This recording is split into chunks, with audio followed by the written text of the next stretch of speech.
Gilles Deleuze. Postdata sobre las sociedades de control. En Christian Ferrer, Comp. El lenguaje literario, T2, ed.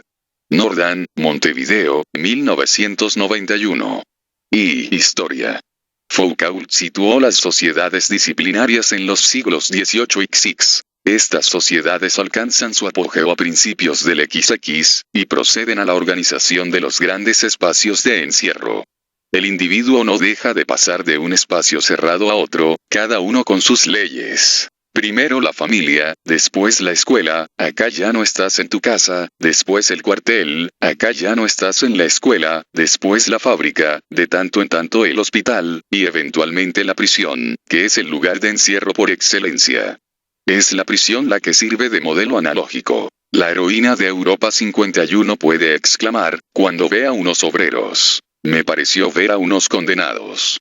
Foucault analizó muy bien el proyecto ideal de los lugares de encierro, particularmente visible en la fábrica. Concentrar, repartir en el espacio, ordenar en el tiempo, componer en el espacio-tiempo una fuerza productiva cuyo efecto debe ser superior a la suma de las fuerzas elementales.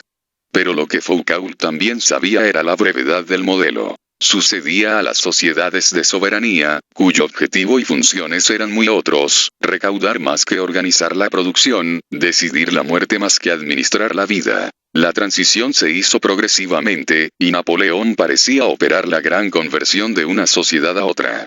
Pero las disciplinas a su vez sufrirían una crisis, en beneficio de nuevas fuerzas que se irían instalando lentamente, y que se precipitarían tras la Segunda Guerra Mundial. Las sociedades disciplinarias eran lo que ya no éramos, lo que dejábamos de ser. Estamos en una crisis generalizada de todos los lugares de encierro: prisión, hospital, fábrica, escuela, familia.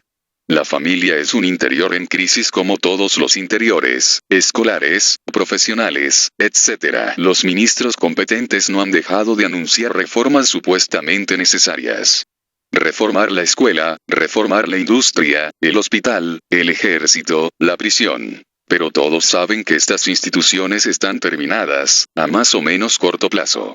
Solo se trata de administrar su agonía y de ocupar a la gente hasta la instalación de las nuevas fuerzas que están golpeando la puerta. Son las sociedades de control las que están reemplazando a las sociedades disciplinarias. Control es el nombre que Burroughs propone para designar al nuevo monstruo, y que Foucault reconocía como nuestro futuro próximo. Paul Virilio no deja de analizar las formas ultrarrápidas de control al aire libre, que reemplazan a las viejas disciplinas que operan en la duración de un sistema cerrado. No se trata de invocar las producciones farmacéuticas extraordinarias, las formaciones nucleares, las manipulaciones genéticas, aunque estén destinadas a intervenir en el nuevo proceso. No se trata de preguntar cuál régimen es más duro o más tolerable, ya que en cada uno de ellos se enfrentan las liberaciones y las servidumbres. Por ejemplo, en la crisis del hospital como lugar de encierro, la sectorización, los hospitales de día, la atención a domicilio pudieron marcar al principio nuevas libertades, pero participan también de mecanismos de control que rivalizan con los más duros encierros. No se trata de temer o de esperar, sino de buscar nuevas armas. Y lógica. Los diferentes internados o espacios de encierro por los cuales pasa el individuo son variables independientes. Se supone que uno empieza desde cero cada vez, y el lenguaje común de todos esos lugares existe, pero es analógico. Mientras que los diferentes aparatos de control son variaciones inseparables, que forman un sistema de geometría variable cuyo lenguaje es numérico, lo cual no necesariamente significa binario. Los encierros son moldes, módulos distintos, pero los controles son modulaciones, como un molde autodeformante que cambiaría continuamente, de un momento al otro, o como un tamiz cuya malla cambiaría de un punto al otro. Esto se ve bien en la cuestión de los salarios. La fábrica era un cuerpo que llevaba a sus fuerzas interiores a un punto de equilibrio. Lo más alto posible para la producción, lo más bajo posible para los salarios. Pero, en una sociedad de control, la empresa ha reemplazado a la fábrica, y la empresa es un alma, un gas. Sin duda la fábrica ya conocía el sistema de primas, pero la empresa se esfuerza más profundamente por imponer una modulación de cada salario, en estados de perpetua metastabilidad que pasan por desafíos, concursos y coloquios extremadamente cómicos. Si los juegos televisados más idiotas tienen tanto éxito es porque expresan adecuadamente la situación de empresa. La fábrica constituía a los individuos en cuerpos, por la doble ventaja del patrón, que vigilaba cada elemento en la masa, y de los sindicatos que movilizaban una masa de resistencia. Pero la empresa no cesa de introducir una rivalidad inexplicable como sana emulación, excelente motivación que opone a los individuos entre ellos y atraviesa a cada uno, dividiéndolo en sí mismo. El principio modular del salario al mérito no ha dejado de tentar a la propia educación nacional. En efecto, así como la empresa reemplaza a la fábrica, la formación permanente tiende a reemplazar a la escuela, y la evaluación continua al examen. Lo cual constituye el medio más seguro para librar la escuela a la empresa. En las sociedades de disciplina siempre se estaba empezando de nuevo, de la escuela al cuartel, del cuartel a la fábrica, mientras que en las sociedades de control nunca se termina nada. La empresa, la formación, el servicio son los estados metastables y coexistentes de una misma modulación, como un deformador universal. Kafka, que se instalaba ya en la bisagra entre ambos tipos de sociedad, describió en el proceso las formas jurídicas más temibles. El sobreseimiento aparente de las sociedades disciplinarias, entre dos encierros, la moratoria ilimitada de las sociedades de control, en variación continua, son dos modos de vida jurídica muy diferentes, y si nuestro derecho está dubitativo, en su propia crisis, es porque estamos dejando uno de ellos para entrar en el otro. Las sociedades disciplinarias tienen dos polos. La firma, que indica el individuo, y el número de matrícula, que indica su posición en una masa. Porque las disciplinas nunca vieron incompatibilidad entre ambos, y porque el poder es al mismo tiempo masificador e individualizador, es decir que constituye en cuerpo aquellos sobre los que se ejerce, y moldea la individualidad de cada miembro del cuerpo. Foucault veía el origen de esa doble preocupación en el poder pastoral del sacerdote, el rebaño y cada uno de los animales, pero el poder civil se haría, a su vez, pastor laico, con otros medios. En las sociedades de control, por el contrario, lo esencial no es ya una firma ni un número, sino una cifra. La cifra es una contraseña, mientras que las sociedades disciplinarias son reglamentadas por consignas, tanto desde el punto de vista de la integración como desde el de la resistencia. El lenguaje numérico del control está hecho de cifras, que marcan el acceso a la información, o el rechazo. Ya no nos encontramos ante el par masa individuo. Los individuos se han convertido en individuos, y las masas, en muestras, datos, mercados o bancos. Tal vez sea el dinero lo que mejor expresa la diferencia entre las dos sociedades, puesto que la disciplina siempre se remitió a monedas moldeadas que encerraban oro como número patrón, mientras que el control refiere a intercambios flotantes, modulaciones que hacen intervenir como cifra un porcentaje de diferentes monedas de muestra. El viejo topo monetario es el animal de los lugares de encierro, pero la serpiente es el de las sociedades de control.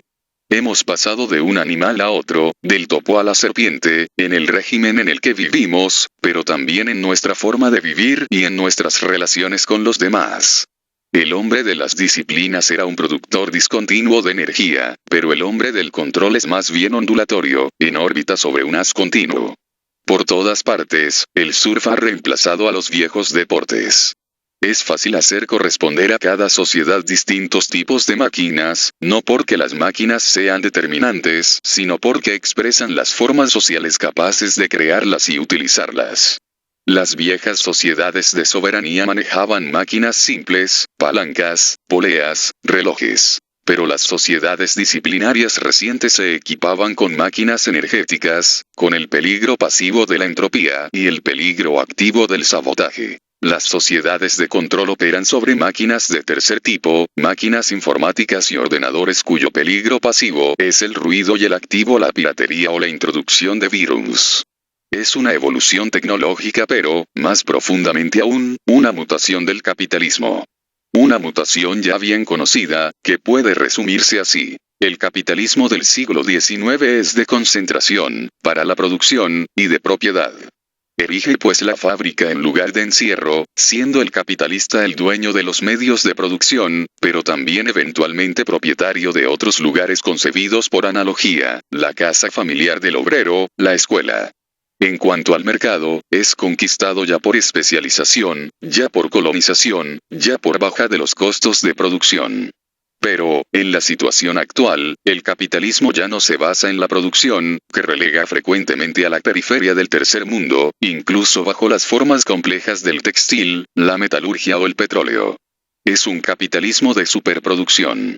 Ya no compra materias primas y vende productos terminados. Compra productos terminados o monta piezas.